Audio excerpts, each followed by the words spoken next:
Good evening, thank you. I'm Chiquita Allen. I am the Center Director at U.S. Dream Academy at Alsea Elementary. U.S. Dream Academy is dedicated to Alsea Elementary's efforts to close the literacy gap. Dream Academy is a nationwide program with the only location in Tennessee being housed at Alsea Elementary. Alsea was selected almost 6 years ago because they serve a population of students that we want to reach and affect a change in their lives. We have, this school year, Dream Academy met with the principal at Alsea to determine what needs she had. And it was conveyed that the school needed to employ various strategies and techniques to help bridge the gap in literacy.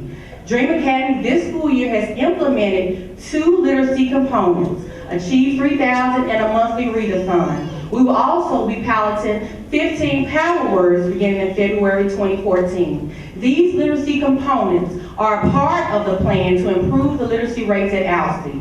Achieve 3000 is an online program that aligns with objectives of Common Core state standards to give students the content area literacy skills they need to be successful in their standards and prepare for college and their career. Since we implemented the program in September, just to our after-school program, almost 50% of our students have shown an increase in their lakeside reading levels. The Readathon brings a new fun way to literacy. It is the belief of Dream Academy that these programs will assist Alsea in achieving its literacy goals and keep them on the path of continued success. Our support from Dream Academy will continue as long as the doors of Alsea remain open. We will continue to invest our funds, our time, and our programs to make sure that our students at Alsea are successful. Thank you.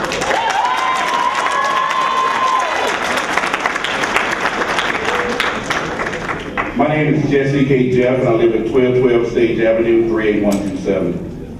I rise to speak in opposition to schools closing in general, but specifically the schools in the Northwest District. I'm a byproduct of Legacy MCS and East St. Louis, Illinois. I attended Grant Elementary, I attended Humes Junior High School, and I was bused to Westside High School. I just wanted to say that schools are more than just a building. Yes, it is. You have people who make their living there as custodians, cooks, and for me personally, it was more than a place to just get an education. It was a place to aspire to be better. I grew up in North Memphis, born to a single parent who was economically challenged. And I'm here to say now that I'm a level 5 teacher, have served a successful career in law enforcement, and none of this could have happened if it hadn't been for the schools I went to in North Memphis. The people I looked up to teachers. I never thought I would become a teacher, but I looked up to teachers. And the next salient issue I like to say for the parents here, you need to know that every issue is a political issue. So for your friends who say that voting don't count, look around. Voting does count. Every decision is a political decision. Clyde Bradley, Janice Branch, Janice Bololo.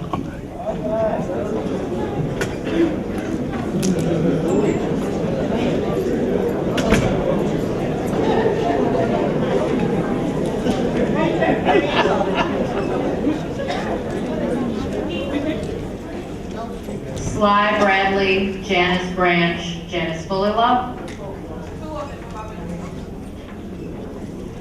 Joe Brown, Lakeisha Madison, Robert Pepe.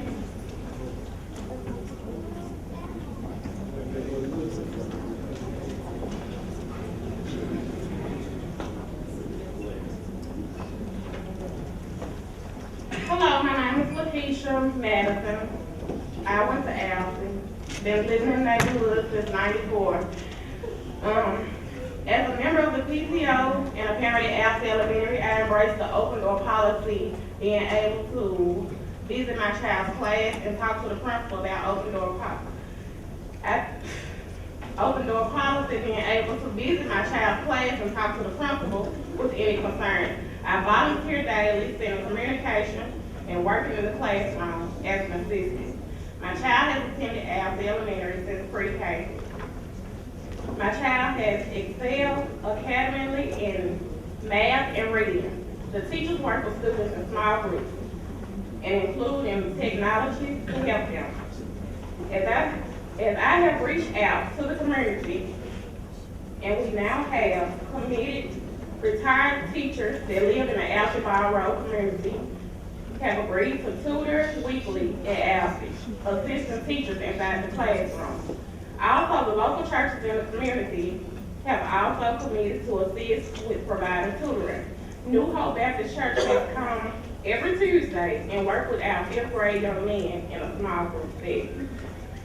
Supply Chain Solution has come aboard to help with providing volunteers to work in the classroom with teachers. Barnhart and Crane helps tremendously financially as volunteering in the classroom. First Assembly Church Outreach Ministry volunteers and send their high school students to support teachers in classrooms. I know with this continued support in the classroom, we can reach the gap with the literacy. I'm asking that the doors stay open to Alfie and our students continue their education there.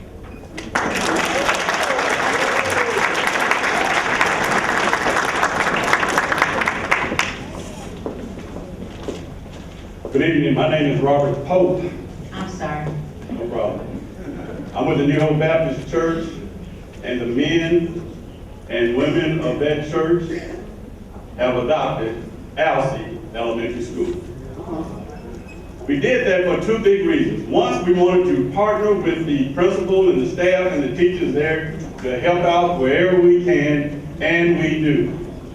We come to their activities, read around the Christmas tree. We help with that TCAP thing. We all up in the classroom. The men are there and the women are coming. Now there's another reason that we go there. Dropout rates for young black men or black boys. Now Tennessee in recent years has done better. Memphis has not. So our main purpose for really being there is to really encourage our young men, our young boys to stay in school. Okay, here's how we do that. We go and talk to them about integrity. We talk to them about being responsible citizens. We talk to them about their conduct. We talk to them about their behavior in class and elsewhere. The other thing we do is we teach them how to wear a shirt and tie properly. Yeah. I will show you my pictures, but you're going to have to see me after the meeting, okay? But that's important for them to even be able to succeed in the future. So basically what we're saying is keep Alsea open. Thank you. Jeff Harris, Kenneth Lee, Charles Bratcher.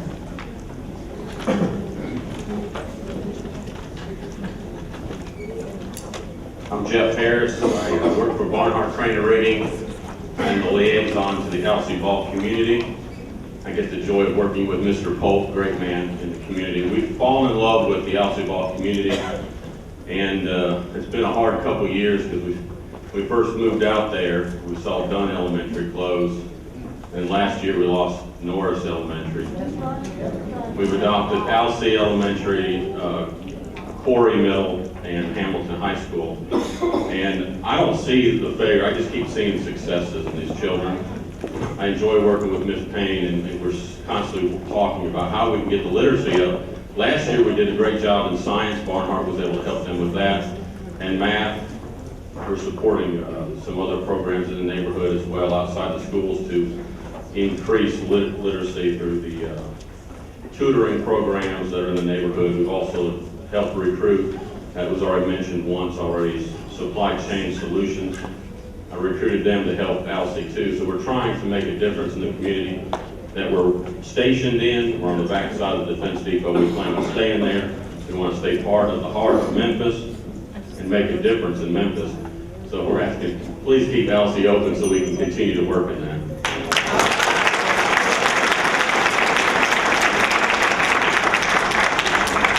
My name is Charles Bratcher. On behalf of the class of 1971 in Northside High School, I'm an ordained elder. I'm here on behalf of the clergy. As it has been forestated, we want you to make Northside a 6th through a 12th grade school. Want you to restore the vocational education and to restore the boundaries. Because what will happen to the school building and what will it be used for?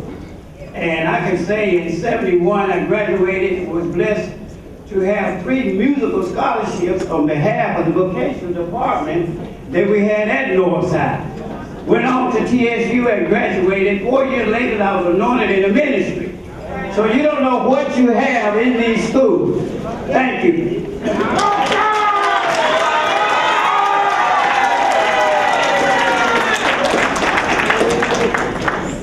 Thank you. My name is Kenneth Lee. I'm here on behalf of the Riverside community. I want to first thank you all for your many thoughts and your considerations in keeping Carver in the game. We've kept the entity, we saved the entity, we appreciate that. Now, as a part of the community, we're trying to save the kids. One of our things, we've done a lot of things since we last talked. We've met with the Arise individuals to get tutors into the school system. We put out a mass mailer to the alumni to get at least 100 to 200 volunteers to deal with both elementary schools and the merging school. I'm here to get 2 considerations. One consideration is, in order for us to really help the kids, we've got to get the resources. We realize that. The middle school, as you know, is going to merge with the high school. And we're looking forward to that. The challenges that you spoke, I've got a lot of answers to some of the logistics with the start time, end time. What we're asking for is that the middle school is already I-zone. Mrs. Martin is doing an excellent job with that project. We're asking for I-zone status with the high school as well to turn that thing around. On the elementary level, the volunteers will turn that thing around by itself. On the elementary side, we're asking, actually, we're going to give you $800,000 back in savings. I know this is about money, so we're going to save you some money. We're going to save some money. We know 2 schools have got to close. We know Riverview Elementary is going to close. We have no problem with that. We know Riverview Middle is going to close. Riverview Elementary is going to close. Okay. We also know that Riverview Middle is going to merge. But we cannot have 2 schools closed within one block from each other. We're asking that the 2 elementaries merge into the middle school building. The paper you have will give all the logistics of why that would be feasible. Margaret Black, Angela Mitchell, Wanda Halbert.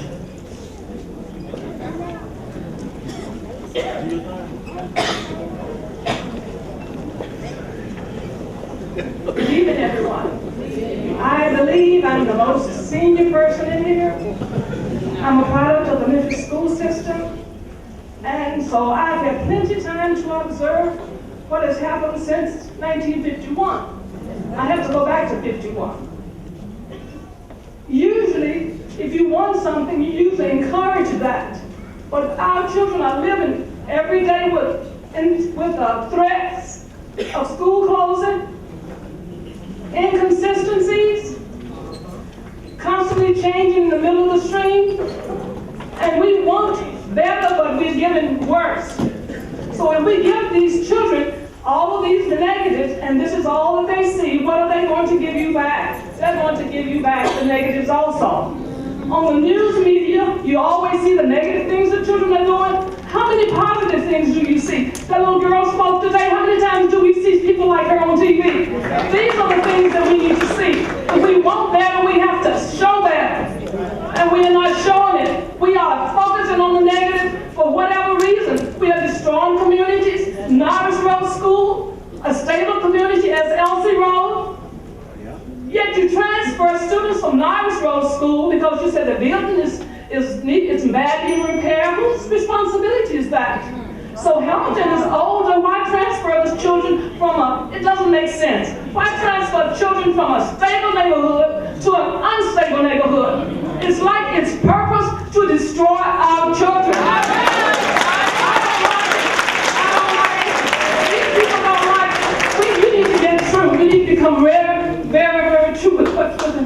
too. That's all I got to say.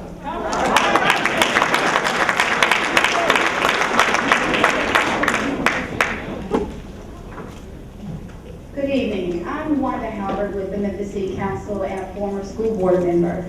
Superintendent Hodgson, I applaud you and the efforts that you're making, but several months ago when there was a meeting at Norris Road, you all were talking about closing a number of other schools. When ASD visited the many different schools, and particularly in Orange Mound, they used a lot of numbers to substantiate the documentation and the reason for why they needed to close those schools. But when they put those numbers on the board, they had an audience that was smart enough to tell that even though you came into the community and said you were taking the lowest in the bottom percentile, those numbers did not accurately reflect that those schools were in the lowest percentile. As I looked at the numbers up here today, I'm equally concerned. You know, not just for the schools in my district that are going to be affected, Alsea and Corey, but when I look at Alsea in particular, the enrollment is a little more than 300. The capacity enrollment is 387. But then when I look at the grades at Alsea, you're saying that they're an F, but at Hamilton they are a D. You are putting a problem on top of a problem. I would like, when you talk about facility upgrades, and I know I only have some seconds, facility upgrades are the responsibility of government. That's what we raise the taxes for. And I know that when I was on the school board, even as a city council member, the school system has acknowledged stop paying on $100 million in bonds to build and renovate schools. What have we done with the money? And I will lastly say this. While it is every citizen's responsibility to pay attention to what's happening in our communities, in our families, and in our schools, it is the school system's responsibility first to help put a plan together to remediate these problems, not just the community.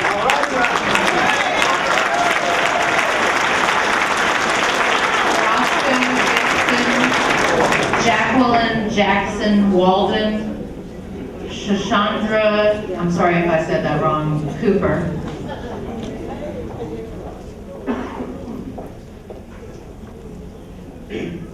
Good evening. My name is Jacqueline Jackson Walden, and I'm a community volunteer at Alsea Elementary, helping to close the literacy gap in the first grade and in the kindergarten classes. By your own admission, the district has failed the schools. The argument for closing Alsea is seemingly tenuous at best.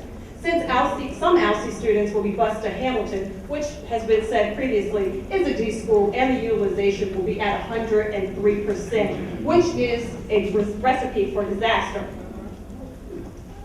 I will do all that I can as a community volunteer to close that literacy gap, to help Alsea remain open. Some of the things that we have planned are to implement mandatory parent training programs to help parents help their children with literacy. Yes. It's my understanding that we have appealed to the GED department to assist us to help parents, and they have agreed to do so. We will garner an abundance of community support, be it financial or trying to get volunteers to help increase literacy. Instructional materials will be purchased for Alsea teachers to close the literacy gap. We can have conversations with administrators from former low-achieving districts about how they made significant gains in reading and implement those strategies. We can ensure that every pre-K and K child 5 and under is signed up for Dolly Parton's Imagination Library, requiring parents to read to children as homework assignments. We can find and apply for grants to provide resources. Alsea is here to appeal to your senses of reason and logic, not your emotions. We have viable solutions to the problems presented tonight. And we respectfully request that you keep the doors of Alsea open, and we at Alsea will do our part. Thank you.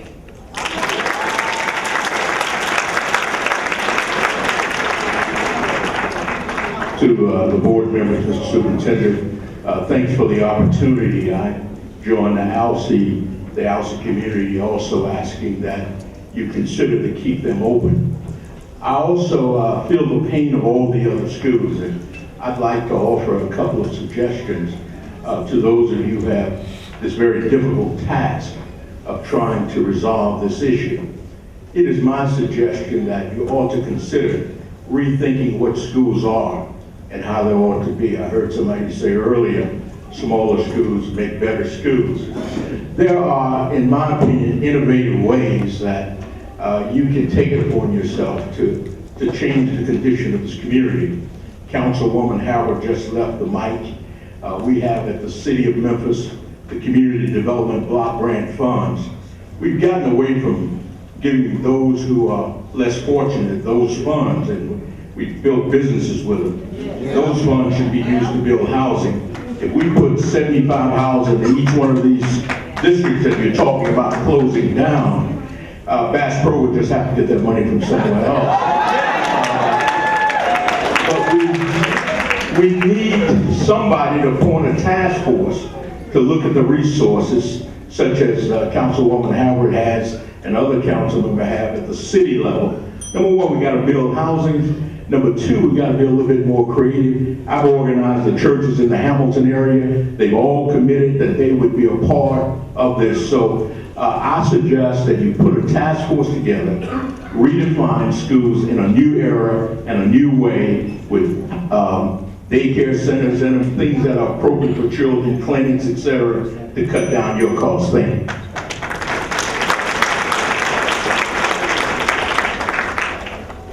My name is Ms. Cooper. I am a parent of the ALC community. I embrace the open door policy, being allowed to visit my child's classroom and participate in my daughter's learning when she attended ALC. My daughter was in a special education program at ALC. She attended another elementary school which was unsuccessful. When she arrived at ALC in the second grade, and when she was promoted to the third grade, Mr. Thompson took her under his wing and worked with her constantly in the classroom with regular education teacher, as well as pulling her out and taking her to his classroom. He met with me on a regular basis and invited me to participate, showing me strategies where I could help support my child's education. My daughter scored proficiency on the TCAP this past year and the year before. It was a long journey, and it did not happen overnight nor in a week, but constantly in small group instruction helped my daughters excel. I am speaking on my child. There was times I did think she would have made it, but with the support and hard work of the teachers at ALC, she excelled. She is now in middle school student, and she's doing great. I have witnessed firsthand on how teachers work with her in small groups instruction. I honestly say, after being at ALC, my child grew academically, emotionally, and socially. I value the work being done at ALC, and I'm hoping that the school will remain open. I currently have a kindergarten student enrolled. Thank you. Okay, we have 4 people left, and then after that, if any of the people up at this table want to say something, they will. There's one name on here that I apologize in advance if I mispronounce, but I'm going to name 4 people now because these are the final 4. Not the final 4, but Sheila Carter, and I think it's Tophany Taylor at Gordon Elementary. Is that right? Okay. And Evelyn Taylor. All right. Gary Vansek, and that's it. Hello everyone, my name is Sheila Carter, and I would like to say that I am a product of Northside High School. I love my school, and I was Miss Northside in 1994. My school and my community is very important to me, because my teachers at Humes and Northside was family. They understood what type of child that they had coming. I came from a single parent home. My mom was on drugs. My teachers were also my parents. They nurtured me. They made sure that I wanted to come to school every day. I did not have to attend school not one single day from 7th grade to 12th grade. But it was because of my teachers. They were family. They paid for my cheerleading uniform. They paid for my track uniform. My teachers took me to their homes. We had a family. And when I subbed at Northside now, it's different from when I sub at other schools, because I see those kids. I see me. I see me in those children that are at Northside. It's more than just a student. I see myself. They encouraged me to go on to Lemoyne and graduate. I'm a mother of 5. I have a son that has a scholarship at Howard University. I have honor students right now from kindergarten up to the 9th grade, all clue and everything. So what I want to say is don't give up on our communities. Don't be mistaken because what you see in the environment. We have great people that come from Northside High School. I just graduated with my master's at Cambridge College. And you know what? Arts. I did my individual learning project on arts in the community. You restore Northside, you put the arts in. We had cheerleading, we had matrix, we had band, we had printing, we had auto mechanics, we had cosmetology. We had a lot of things at the school that made the students want to come to school. Right. Don't close our schools. Don't get up and say because our communities may not look glamorous. We are diamond in the rough. Thank you.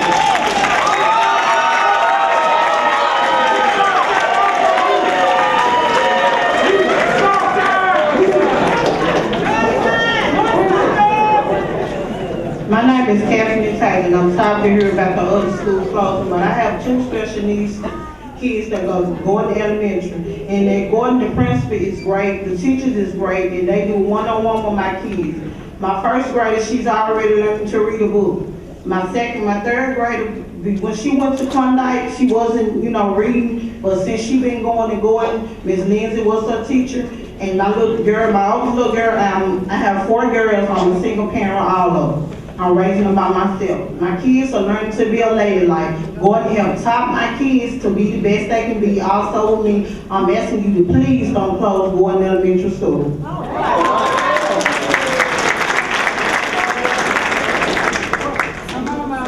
My name is Gary Vanasek. I've been working with Cypress Middle School for the past 15 years as part of my office's Adopt a School effort. Last year, I was in the school at least twice a week working with an 8th grade first period history class. And so I know the school well. One of the things that I would ask the board to do is to take a step back. You're a new board with an unprecedented amount of work to do. And I think the issues that are being presented here tonight are so fateful that it takes a little more time than you have been allowed to consider it. Yes. The superintendent is new. Yes. He needs some time to get his feet on the ground. And again, it's unprecedented. What I want to tell you though about Cypress Middle School is I want to correct something. This is not a new plan or just recently hatched plan to close Cypress Middle School. In a sense, Cypress's fate has been somewhat like Northside's was decided upon years ago. You might think that when Cypress closes, there won't be a school there. But the truth is, there will be a KIPP Academy in its place. The problem is that KIPP Academy will only take some of the students. And you will be busing the students that they don't want to Grandview. That's what they're doing in Cypress. And I live there, I know. Cypress deserves an opportunity to survive. It troubles me. Every week there are students coming from KIPP up to Cypress because for whatever reason, KIPP doesn't want them. And that's only going to continue. Now, KIPP may have its place, but it's not a substitute for a truly public school.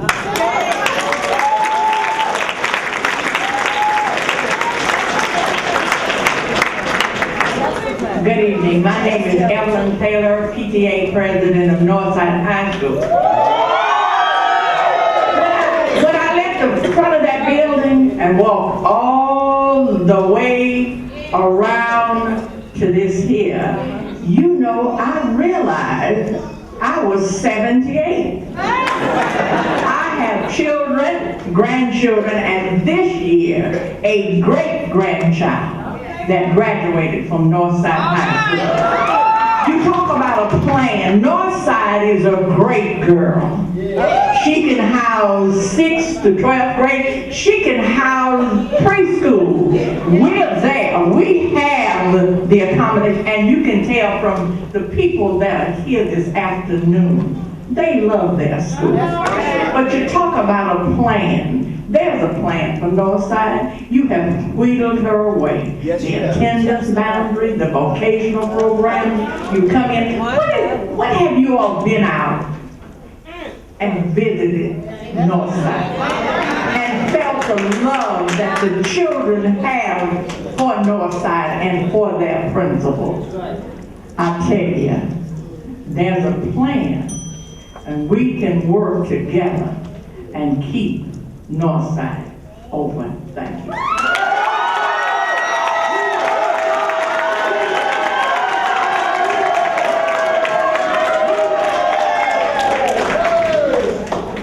Let me just, in response to what I've heard,